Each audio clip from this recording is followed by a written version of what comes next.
Podcastera MX presenta. ¿Cómo es que logramos sanar o enfermar? ¿Cómo podemos asumir nuestra existencia en su versión más sanadora?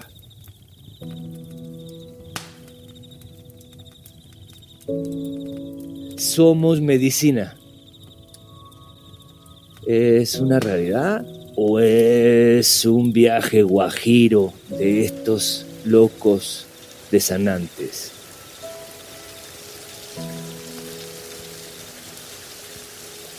Soy el doctor Gabriel Bertona y este nuevo podcast que te queremos compartir se llama Somos Medicina, el podcast de sanantes.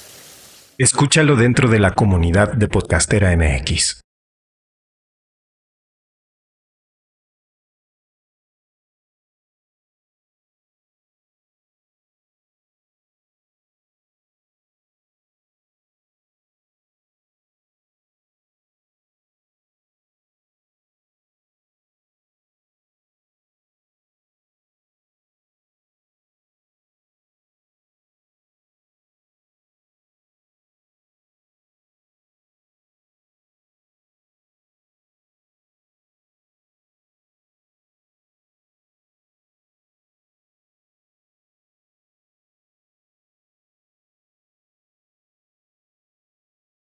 ¿Qué es la danza folclórica actualmente? Es un suceso muy potente que llega hasta nuestros días, pero que en este momento sí que hay otros actores. Lo que estamos haciendo lo estamos nombrando como una danza intercultural, porque nosotros ya no queremos disfrazarnos del otro. Nosotros queremos compartir la escena desde lo que nosotros somos y desde que las otras y los otros son. Soy Angélica Íñiguez. Estás escuchando Corpus Sapiens, el podcast que va del cuerpo a la danza. Una producción original de Podcastera MX.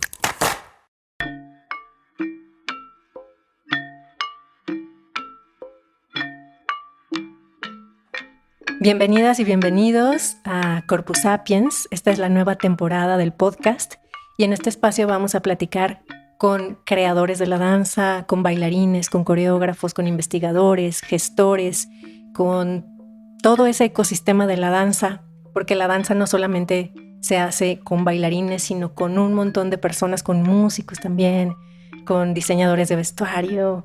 Entonces queremos que este sea ese espacio abierto, pues para todos ustedes. Y hoy tenemos aquí en el estudio de Podcastera a Betsaida Pardo y a Jairo Eli, del colectivo Pardo Eli. Bueno, ellos han hecho muchos proyectos juntos. Este es el proyecto actual y ellos le apuestan a una escena mexicana intercultural. Ambos tienen una formación integral en danza. Los dos hicieron folclore mucho tiempo. Jairo ha hecho investigación. Ahora Betsaida también hace investigación. Trabajan juntos. Están formados en jazz, ballet clásico, diversas técnicas y estilos de danza moderna, también danzas populares, y todo eso ahora lo conjuntan en este trabajo que hacen y del que nos van a platicar. Y pues los invité porque hay una discusión que creemos, no soy la única, que es muy importante, que es acerca del folclore actual. ¿Qué está pasando en este momento con la danza folclórica? ¿Qué onda con la danza mexicana? Hemos escuchado también acerca del folclore contemporáneo o del campo expandido del folclore. Bueno, un montón de nombres que de pronto ya no sabemos qué está pasando y ellos nos van a platicar. Pero antes, quiero decir que la compañía de danza contemporánea de Wim van de Keibus, que es la famosa compañía Última Vez, estará en Guadalajara para dar una sola función que va a ser el próximo viernes 11 de agosto en el Teatro Diana. La compañía Última Vez ha sido reconocida internacionalmente y ha ganado numerosos premios por sus producciones. Su trabajo se caracteriza por combinar danza contemporánea con elementos de teatro físico, acrobacia y artes marciales. Wim van de Keibus es un artista belga y siempre es muy interesante ver sus propuestas escénicas porque reúnen sus visiones como bailarín, cineasta, fotógrafo y coreógrafo. Además de que le da un peso muy importante a la música. En este caso, por ejemplo, en la música original participó en la grabación el guitarrista de jazz Marc Ribot, que fue el invitado especial. ¿De qué trata Traces? La información sobre la obra nos dice lo siguiente. En la sobrecogedora naturaleza rumana, con los últimos bosques primigenios de Europa, Van de Keibus busca huellas más antiguas que el hombre y su memoria. Busca la historia interior, la historia que se desarrolla antes o más allá del lenguaje, y que solo puede contarse en los impulsos de la danza y la música. El rango de precios de los boletos para esta obra, Traces, va de 650 a 1050 y los consiguen en las taquillas del teatro y también online. La función es el viernes 11 de agosto, 9 p.m., Teatro Diana. Traces, con la compañía Última Vez, dirigida por Wim van de Keibus. Allí nos vemos. Y mi recomendación es que no esperen algo literal. A la danza hay que ir siempre con el corazón abierto y el cuerpo dispuesto a sentir. Y ahora sí, nos vamos a la conversación con Betsaida y Jairo. Bienvenidos, bienvenida Betsa, bienvenido Jairo. Gracias Angélica por invitarnos. Pues estamos aquí para charlar de esto que amamos. Sí, muchas gracias por la invitación. Pues creo que es un tema muy amplio, pero vamos a tratar de acotarlo. Sí, sabemos que es un tema muy amplio. Simplemente cada que nos vemos, las charlas pueden ser muy, muy, muy largas y siempre quedan temas en el tintero, ¿no? Pero bueno, empecemos por definir qué es el folclore hoy en México o qué es la danza folclórica. Bueno, el folclore, la danza folclórica o la danza folclórica de concierto o la danza folclórica académica hoy, digamos que sigue siendo la misma, aun cuando hay un movimiento de ciertos creadores, de maestros, de investigadores que sí están intentando encontrar otras respuestas y empezar a hablar desde otras capas, ¿no? Y hay algo que está sucediendo, pero digamos que la danza folclórica hoy, en este momento, pues es la misma, ¿no? Es la misma que... O sea, la misma que hacía Amalia Hernández. ¿O la misma que? Sí, yo creo que los que siguen haciendo digamos, paradigma, este modelo, es el mismo que Amalia Hernández, es el mismo que Torreblanca. Quizás solamente están como intentando también renovar, pero el modelo es el mismo. Solo que algunos artistas que venimos o personas que venimos de esta genealogía, digámoslo de alguna manera, estamos desmarcándonos un poquito de estos folclorismos convencionales, ¿no?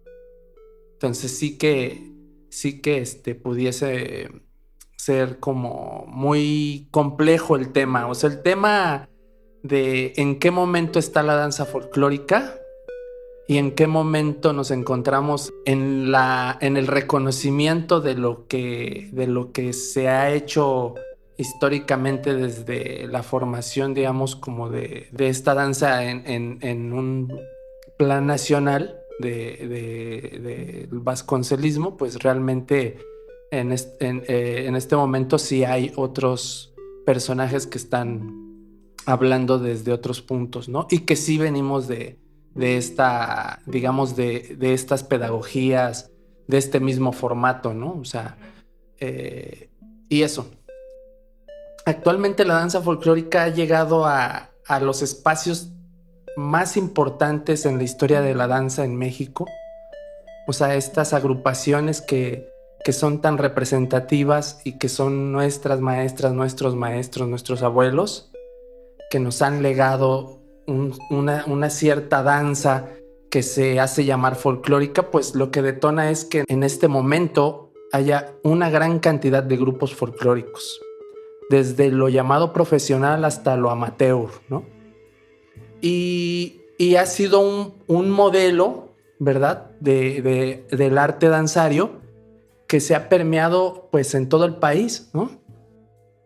Y que también se ha permeado en Estados Unidos, ¿no? Porque en este momento estamos hablando de que hay 40 millones de mexicanos que siguen teniendo la necesidad de sentirse representados y sentir que tienen algo identitario de donde arraigarse, ¿no?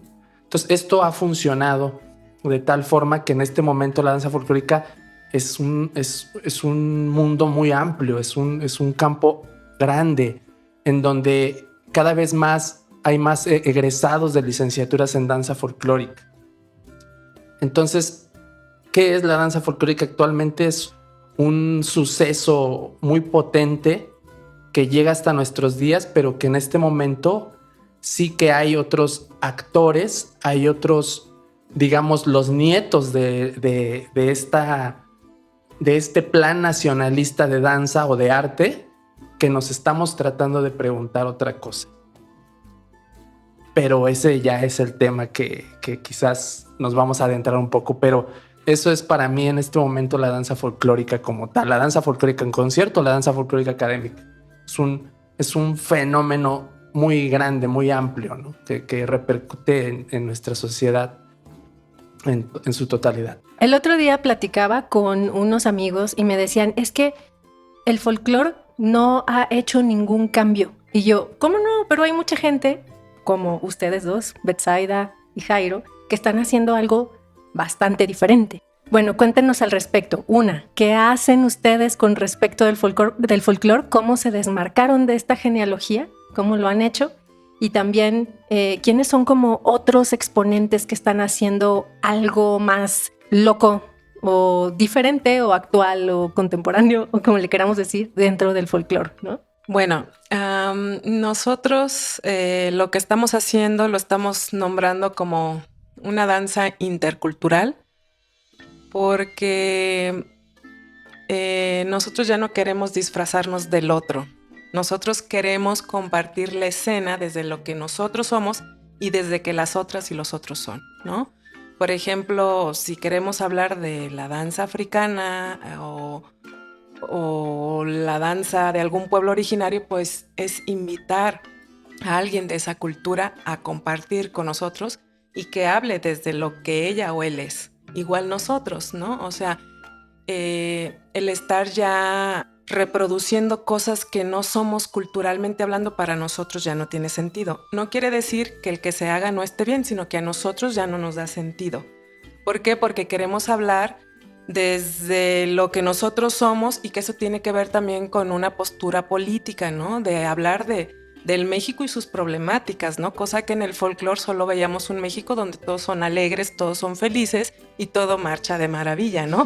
Cosa que no es así. Hasta el asesinato de Rosita Alvírez, ¿no? Claro, y eso es algo impactante, ¿no? Porque, por ejemplo, el maestro Rafael Samarripa, él sí nos lega algo muy importante que es el crear desde una idea que no era el extractivismo cultural, ¿no? O sea, ¿qué voy con esto? A que nos vendieron mucho la idea de que vamos a rescatar este baile o esta tradición, esta cultura, cuando los pueblos originarios se han rescatado solos durante 500 años, la verdad. Y no necesitan a nosotros que los rescatemos. No, definitivamente no. Y además ahorita con la globalización, pues obviamente la transculturización es imparable y es algo que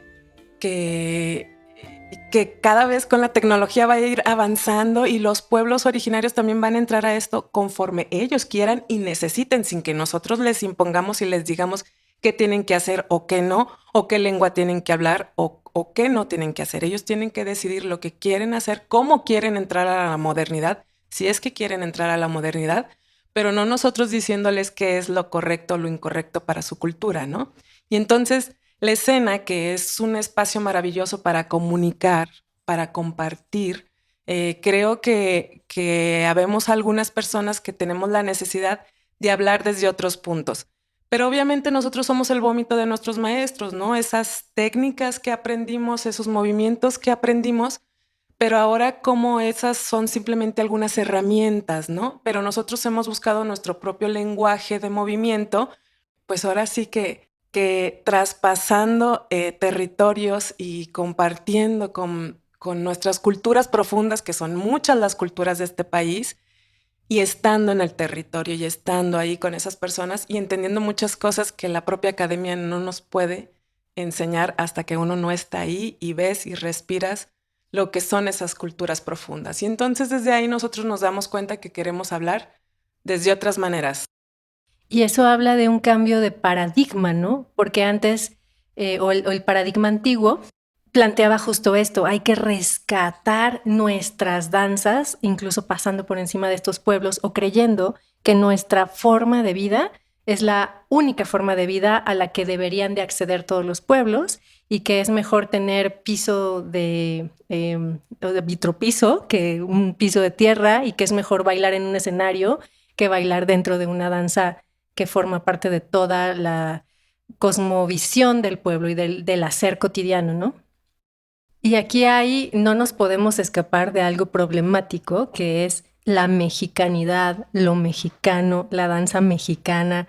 ¿Qué es eso de danza mexicana y cómo se elige qué sí es mexicano y qué no es mexicano? Porque si vemos una creación contemporánea hecha en México por bailarines mexicanos, pues también sería danza mexicana, ¿no? Es como bien complejo. ¿Me quieren platicar de eso? Sí, digamos, esta reflexión que nos tiras en este momento, pues es muy importante, ¿no? Y también controversial, porque digamos que la danza mexicana, en este momento, también desde un pensamiento crítico, pues de qué danza mexicana hablamos, ¿no? Cuando en México, pues hay una cantidad muy grande de culturas y de pensamientos, y cada cultura tiene su danza, ¿no? Hablamos de pueblos originarios. Cada pueblo originario podemos decir que son indígenas, pero no todos los indígenas son iguales. O sea, todos tienen su razón de ser y su razón de danzar, ¿no? Y desde el otro punto, pues también las culturas que ha albergado el continente, pues también tienen su danza, ¿no? Y hablando de, por ejemplo, la cultura de los judíos, ¿no? Que también tiene su danza y viene a este continente y al territorio de México, y pues de alguna forma también es parte de la danza mexicana. Entonces puede ser como controversial hablar de esto, ¿no? O sea, ¿qué es la danza mexicana y cuál danza mexicana, ¿no? Entonces, digamos que ya hablando como del tema de México o del folclore, ¿no? Que el término pues es un vocablo inglés, pues estamos planteando que creo que ahí es donde nos estamos enfocando los que queremos desmarcarnos del folclorismo convencional, porque el folclore, como un término en inglés que se hace para, digamos, categorizar todo aquello que no quiere entrar a la modernidad, y que también el término puede llegar a ser en este momento del pensamiento crítico algo despectivo, ¿no? O sea, para la modernidad, algo que no quiere entrar a la modernidad, pues es inculto, es popular, es retrasado. Y creo que desde ahí también tiene que ver el hecho de que haya muchos que queramos desmarcarnos de esto, porque sí, simple y sencillamente el término viene un tanto muy cargado de ese colonialismo, digámoslo de esa forma. Entonces, sí, pues es difícil como explicar cuál danza mexicana o qué es la danza mexicana. Sí, creo que esa es una pregunta muy poderosa, porque si lo pensamos desde la institución, ¿no? La institucionalidad de la danza, pues quien la institucionaliza es un ruso, ¿no? Hipólito Zivin, justo con Vasconcelos, y ellos empiezan a formar esta danza mexicana, ¿no? Y si nos vamos a las abuelas, a Walding, a Ana Sokoloff, pues también dos estadounidenses, ¿no? Entonces estamos llenos de distintos sabores, colores, texturas. Para mí eso es la danza mexicana, más allá de estos términos académicos, técnicos, ¿no? De esto es ballet, esto es contemporáneo, porque el mismo maestro Alejandro Zivin, por ejemplo, aun cuando él hacía ballet, él montaba de repente cosas con mariachi o con música mexicana, cucurrucucú paloma, como para pues un ballet mexicano, por así decirlo, ¿no? Entonces, pues era danza mexicana también, aunque fuera ballet, ¿no? Pero el maestro tenía esa necesidad de hablar desde lo que él decía que era como mexicano. Cuando su papá fuera ruso y su mamá mexicana, él decía, yo soy mexicano, ¿no? Entonces su danza era mexicana. Entonces aquí en esa construcción de lo mexicano en la danza, por lo menos en una de esas construcciones, es muy importante la mirada externa la mirada del, pues sí, del que no es mexicano, del que llega al territorio y ve lo que los locales no ven porque lo tienen todos los días. Claro, ahí el mejor ejemplo es Waldín, ¿no? Que ella de hecho dice, voy a hacer un método de danza mexicana, ¿no? Que se iba a llamar Ometeotl, pero no hay registro de eso.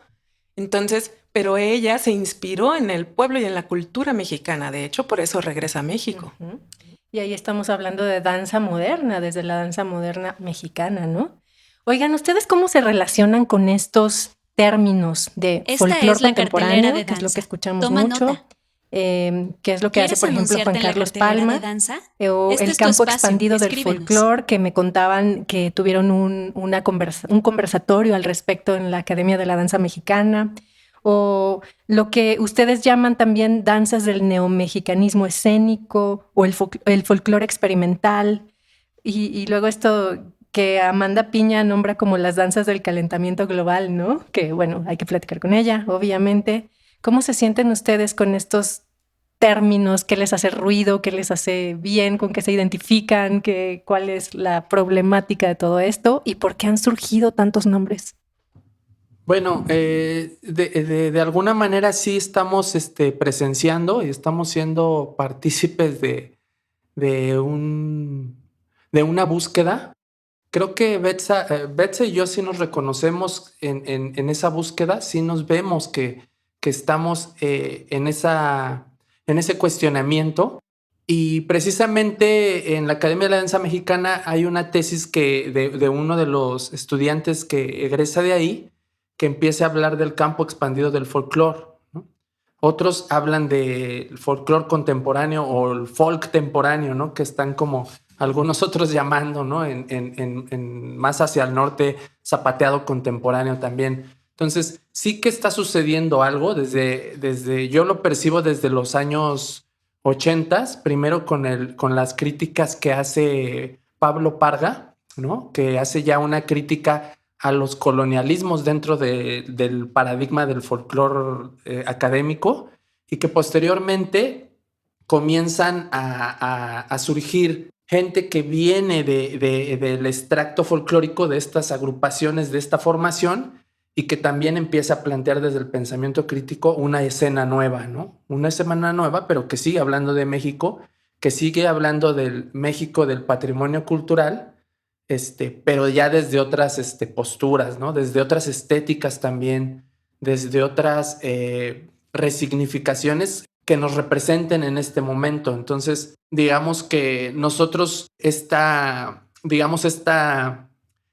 que nosotros hablamos de danzas del neomexicanismo escénico, pues es también un cuestionamiento, ¿no? Hacia dónde va nuestra danza, que ya no es folclórica y que definitivamente está planteada en la interculturalidad, y que también empezamos a escribir sobre un nuevo paradigma desde nuestra posibilidad de crear, pero desde la interculturalidad, ¿no? Desde otras maneras, e invitando a otras culturas, pero ya no tratando de representar al otro, ¿no? Sino que en este dispositivo que nosotros planteamos es ahora hablar desde nuestra propia mexicanidad y desde nuestra propia manera de danzar, ¿no? Pero que también no es la danza contemporánea, ¿no? O sea, porque eso tiene que ver con algo muy específico, sino que simple y sencillamente es la búsqueda de cómo nos movemos el mexicano desde la profundidad y desde los muchos Méxicos. Bueno, yo algo que me gustaría añadir a esto que dice Jairo es que justo en estos cuestionamientos que nos hemos hecho, pues dijimos algo importante para nosotros es decolonizar el pensamiento y por lo tanto el cuerpo, ¿no? Entonces eso a nosotros nos hace ya no ser una danza homogenizadora como lo es el folclore, ¿no? Entonces nos hace más libres, nos hace también hablar desde los sentimientos, desde las sensaciones, desde los aromas y texturas que tiene México, ¿no? Entonces, si bien sabemos que esto es una exploración infinita y que cada vez vamos encontrando cosas distintas, Creo que cada quien dentro de nuestros contextos y territorios nos vamos cuestionando de maneras diferentes, ¿no? Como justo hablaba ahorita Jairo del folclore, del zapateado contemporáneo, ¿no? Allá en Monterrey, nuestro compañero Miguel. Y cada quien en nuestros contextos vamos cuestionándonos cosas, pero creo que sí es como una necesidad de hablar desde otras formas, ¿no? Nuestra compañera Paula Herrera decía, yo hasta que llegué con Samarripa a un taller en Colima y dijo, pueden hablar de lo que quieran. Dice, yo no sabía que a través de la técnica del folclore como tal, el zapateado, podía hablar de lo que yo quería, ¿no? Y entonces ella se le abrió un mundo y creo que ahí está justo eso, ¿no? Tenemos las técnicas, tenemos el conocimiento, que de esto nosotros sí queremos tomar y que no, ¿no? Que es válido, que para nosotros que es válido. Y en este momento para nosotros sí es muy, muy importante el compartir con la otra, con el otro, desde el respeto de las diversidades culturales. Cuéntenos cómo trabajan para generar una obra, una función, y qué ha surgido de ahí. Bueno, es bien interesante porque no es lo mismo, por ejemplo, cuando creamos piezas que nosotros traemos en nuestra cabeza o piezas por encargo. Por ejemplo, el año pasado trabajamos con la Escuela Nacional de Danza Nelly Gloria Campobello, que fue una pieza que se nos comisionó por el 90 aniversario de dicha escuela, ¿no? Entonces, ahí fue trabajar con 60 bailarinas y bailarines de distintos niveles. Y para nosotros lo más importante era justamente ya no trabajar como trabajamos o como crecimos nosotros en las compañías, ¿no? De el solista, la solista, el que tiene este nivel y el otro, sino todos. La jerarquía que viene del ballet clásico. Exactamente. Entonces, en esta contenedor donde todos somos iguales, donde todos cabemos con nuestros cuerpos, con nuestros pensamientos, con nuestra forma de concebir el mundo, ¿no? Entonces, fue muy interesante y muy bonito trabajar con los muchachos, viniendo de una pandemia a propósito, y el proceso fue muy interesante porque aun cuando nuestro lenguaje no lo conocían, la manera de acercarlos es a través de un método que nosotros estamos compartiendo, que justamente se llama Ometeot por Waldin, y que estamos en esa exploración y a través de ese método empezamos a conectar. Hablamos de la conexión sobre todo, de que nada está bien y nada está mal, y donde aun cuando tiramos premisas, esas premisas se pueden transformar, ¿no? Claro, sí vamos a movimientos coreografiados muy específicos, etcétera, pero con mucha libertad también desde cómo lo están sintiendo ellos, ¿no? Y entonces la maestra Valentina Castro nos dice, primero nos cuestionó muchas cosas y al final, el último día del ensayo general, nos dijo, esta es una danza mexicana contemporánea, ¿no? Entonces nosotros, por ejemplo, no nos vemos ahí, no nos catalogamos ahí, pero pues ahora sí que la gente nos va catalogando. Y ya los procesos de nosotros, que son como otra cuestión, que sobre todo queremos dejar un mensaje social, como ahorita esta última pieza que estamos trabajando de Tlaoli, que habla del maíz, de la resistencia del maíz, del territorio, de las y los desaparecidos, pues ahí sí ya es un proceso más profundo con los artistas que vamos compartiendo, pero son artistas que pensamos o creemos que quieren hablar de los mismos temas que nosotros, ¿no? Y entonces también ahí, a partir de ahí, empezamos a compartir el lenguaje, pero también que cada quien hable desde su propia voz, ¿no? Eso es algo bien importante para nosotros. Esa interculturalidad, justamente si alguien viene con un lenguaje, ahora sí, más contemporáneo, desde la técnica contemporánea, desde ahí, desde lo urbano, desde lo popular, desde la salsa, el cha-cha-cha, el guaguancó, lo que sea, pero que sean ellas y ellos, ¿no? Que hablemos desde ahí, ¿no? Desde la honestidad. Entonces, bueno, eso es lo que yo compartiría, pero... Pues bueno, los ingredientes, digámoslo así, para la construcción de nuestros mensajes, de nuestros, digamos, de la escena de los neomexicanismos, ¿no? Pues no emerge, o sea, no emerge aquí inmediato, ¿no? O hace 10 años, 11 años. Creo que es un camino de experiencias de la vida y toda la carga de información que tenemos desde lo danzario hasta lo social, ¿no? Y nuestros entornos. Dijeran algunos la autoetnografía. Creo que una de los puntos principales para la creación de nosotras es eso, la autoetnografía, y la autocrítica también, ¿no? Entonces, a partir de ahí es creo que donde empezamos a tener como más claridad de lo que construimos y de lo que compartimos, ¿no? Y pues, desde luego, como es algo que está emergiendo y que no tiene una categorización, pues precisamente es porque venimos cargadas y cargados de mucha información, ¿no? ¿Cómo nos podemos leer? Es complejo, ¿no? O sea, Betsa pues viene de toda una formación académica muy formal, muy contundente. O sea, sus mentores, Alejandro Sibin, ¿no? Su traspaso por el Ballet Folclórico de la Universidad de Guadalajara, su paso también por la escuela del Instituto Cultural Cabañas, ¿no? Entonces, desde niña hasta en este momento, pues es una persona que sigue aprendiendo, sigue investigando, sigue estando en contacto con muchas creadoras para poder nutrir su creación. Y desde mi punto es un poco distinto porque yo pues soy un danzante, o sea, mis primeras danzas son con mi bisabuelo y con mis tíos en Boquerón, estado de Puebla, que es la Mixteca, y pues danzábamos el tecuán y el tecuán era para pedir la lluvia, ¿no? Entonces, las formaciones son distintas, pero nos han llevado hasta este momento a lo que somos para crear, ¿no? Entonces, para mí la creación no está desfasada del danzante de tecuán porque eso es algo que yo voy a hacer siempre. Antes que de lo que dicen que soy un coreógrafo o un creador de la escena. Antes que eso, pues yo soy un danzante tecuán que pide la lluvia por medio de la danza. Y entonces la manera de cómo queremos comunicar nuestro mensaje es a través del cuerpo, de la danza, de este arte que nos lega el occidental, o sea, nuestros abuelas y abuelos europeos, que es la escena, estas cajas negras espectaculares, centros ceremoniales, en donde hay algo tan poderoso que cuando se abre el telón y ves la luz y ves toda esta magia, creo que es lo que hace que también regresemos a seguir, a seguir intentando generar el mensaje desde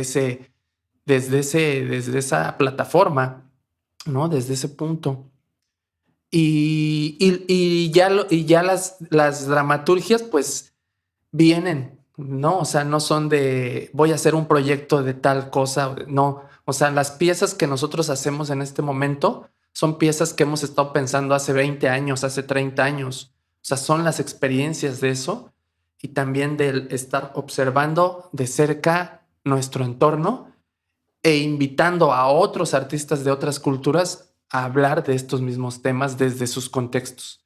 Entonces, por eso quizás el referente de la pieza de Tlaoli que dice Betsa, que es la última pieza que estrenamos la primera fase en la Bienal de las Américas, pues es interesante el ver cómo lo van a ver aquí en México cuando lo presentemos por primera vez, porque la pieza habla del maíz, pero la habla Betsa y Jairo en escena, la habla Angélica Baños, una bailarina y una artista de danza contemporánea, la habla un músico tradicional de Chinameca, Veracruz, que es un sonero, la habla una bailadora de Tlacotalpan, que es una heredera de la tradición del zapateado, la habla Jessica Esther, que es una afromexicana, y Topiltzin Borsi, que es un músico mestizo que hereda el legado de la música con instrumentos prehispánicos, ¿no? Entonces, la hablan muchos y muchas de artistas y humanas y humanos de la gran diversidad cultural, pero ya no desde un punto de la interpretación, sino meramente nos subimos a hablar desde nuestras propias vivencias, ¿no? Y puede ser que a lo mejor a algunos se les haga, se me está yendo alguien importante. O sea, en esta escena también participa Tsikuri de la Cruz, que es un raberí birrárica, es un músico birrárica. Entonces, básicamente puede la gente decir, esto es algo folclórico, y vuelvo al tema de la palabra folclor, porque pueden ver a Jessica Esther, que es una afromexicana, o pueden ver a un sonero, ¿no?, del sur de Veracruz, o a un raberí birrárica. pero para nosotros no están folclorizados, simple y sencillamente son humanos que siguen hablando desde su expresión artística en este tiempo y que solamente sabemos que la palabra folclor nos delimitó que hay unos que somos populares y que no queremos entrar a la modernidad, aun cuando estamos permeados de eso, ¿no? Entonces, ya lo folclórico creo que sí es un tema que se va a empezar a hablar cada vez más en este momento, y precisamente hay muchos referentes de muchas y muchos colegas que están haciendo una escena desde lo mexicano, desde lo llamado tradicional o folclórico, pero que ya no es folclore, ¿no? O sea, sino que dijeran en la Academia de la Danza Mexicana que es el campo expandido, ¿no? De México o de la tradición o del folclore. Sí, yo abonaría esto a algo muy contundente, como pasó con el ballet clásico, ¿no? Que dijo Isadora Duncan: yo ya no quiero usar puntas ni esos tutús, quiero ser libre, y entonces empieza a generar otro movimiento y viene el nacimiento de la danza moderna, y luego después dicen, ay no, eso no, o sea, eso también me limita, ¿no? La Graham, el limón, y empiezan a hacer otro movimiento y viene el contemporáneo, y así, ¿no? El humano también siempre vamos a ir transformando nuestras expresiones, ¿no? Y son ciclos de la creación también, ¿no? Donde surge algo de forma libre, se expresa, se vuelve institución, hay que romperlo, surge algo nuevo de forma libre y se vuelve institución, ¿no? Y es un ciclo continuo. Exactamente. Oigan, qué rico escucharles. Quisiera, para cerrar el episodio, que nos den una recomendación. ¿Qué les gusta ver? ¿Qué les gusta escuchar? ¿Qué nos recomiendan? Que puede ser algo, pues, que encontremos por ahí en YouTube, o que si viene una compañía tal o el grupo local tal, no nos lo perdamos, o la música o el concierto. ¿Qué les nutre a ustedes? Bueno, a mí me nutre todo el arte cubano. Yo soy una bambanera de corazón y les recomiendo que escuchen Síntesis Sinfónico de X Alfonso y pues van a transportarse a otro universo. Bueno, pues creo que pues Beth y yo venimos conectadas. y yo luego me llegó a la mente la pieza de Matria Etnocentra de George Céspedes, de la danza contemporánea de Cuba. Es una pieza escénica que tienen que ver todo el mundo. Ahora sí que vamos a ocupar ese cliché. Esta pieza la tiene que ver todo el mundo. Matria Etnocentra de George Céspedes, de danza contemporánea de Cuba. Les dejamos en la descripción del episodio ligas, también el contacto con Betsaida y con Jairo para que puedan ver su material, que puedan conocer un poco más a fondo de ellos. Me gusta mucho el uso del plural femenino, Jairo. Y dime una cosa, ¿todavía se baila el tecuán en la Mixteca? El tecuán en la Mixteca sí, todavía se baila, todavía están los tecuanes vivos, todavía los tecuanes están caminando por la Gran Tenochtitlán, todavía los tecuanes están caminando por la ciudad de Guadalajara, por estas grandes urbes. Pues aquí te tenemos en el barrio de Mexicalcingo. Pero desafortunadamente la danza del tecuán de Juan Márquez, de mis tíos, de mis abuelos, ya no se danza por una problemática de la migración a los Estados Unidos. Entonces, es por eso que también nuestro discurso es siempre con un tema político, un tema social, de lo que a nosotros nos ha afectado o lo que nos duele. Y pues eso, ¿no? La danza del tecuán está viva y los tecuanes seguimos en resistencia. Gracias, Jairo, Eli, Betsaida Pardo. Gracias a Salvador Martínez en la producción también. Quisiera hacer una pregunta extra, si esté o no quede en la edición, pero un poco como parte de su proceso creativo de armar coreografías. Ustedes dos como pareja, ¿hay algún rol que siempre exista, de que primero empiece Jairo y después Betsaida, o se rolan, o cómo trabajan en pareja? ¿Cómo funcionan como pareja? De bailarines y coreógrafos. Bueno, nuestra primera fase fue Duelo de Titanes. Justo como los dos veníamos de trabajar en compañías con estos roles jerárquicos, ¿no? Jairo, en donde él estaba, él dirigía, él montaba, él coreografiaba, él era el dios, y donde yo estaba, yo era la diosa. Entonces, la primera vez que trabajamos juntos fue muy difícil, y más como pareja. porque justo cómo separar el trabajo de la relación. Punto número 1. Nos suena familiar.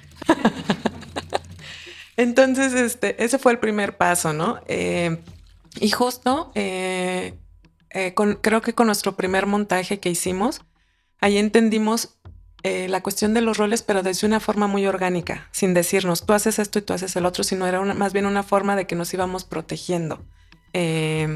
O sea, yo veía que Jairo montaba algo y le decía, sí, pero dale por aquí, haz esto al otro, y luego yo, y él me decía por aquí, por allá. Entonces fuimos encontrando esa manera de trabajar, de compaginar y de enriquecer. Yo el trabajo Jairo el mío, y ahora pues no podemos trabajar el uno sin el otro porque somos ese filtro de qué creemos que está bien o se ve bien y por dónde es el camino correcto para llegar a lo que queremos comunicar, ¿no? Pero ha sido un proceso de pequeños 16 años. Ahí se encuentran también dos pensamientos, ¿no? Que uno está oficial, que es el de la técnica, ¿no? Lo tecnocrático, y el otro que es algo que no te puedo yo explicar porque así aprendemos la danza ritual, ¿no? La danza ritual se aprende porque las deidades te dan la oportunidad o ya tu madre o tu abuela soñó que tú eres un danzante y tú vas a danzar, y la danza sí llega por otros medios.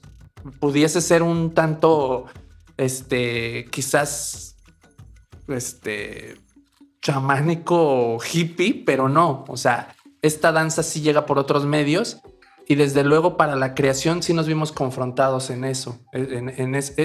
Ahí nos vimos confrontadas porque Betsa es tecnocrática y es espectacularmente precisa. Y eso fue donde empezamos a chocar, ¿no? En la primera vez que dice Betty la creación. Más que en la cuestión del egocentrismo, que ahí está también vivo, creo que en estas dos fases, ¿no? En lo que yo soy como en una danza sensorial que emerge desde otros puntos, desde las rítmicas, desde las sensaciones, desde los territorios. Y Betsa obviamente ya inclusive desde la matemática muy precisa y muy expuesta, ¿no?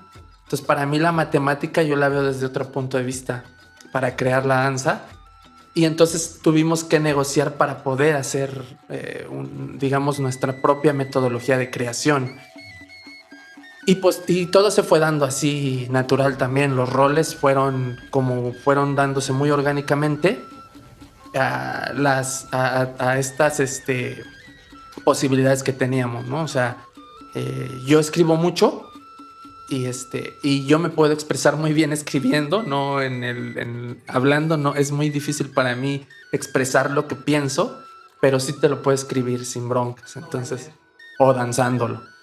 Y Beth sí lo puede hablar, ¿no? Muy bien, lo puede argumentar, lo puede llevar a otro nivel.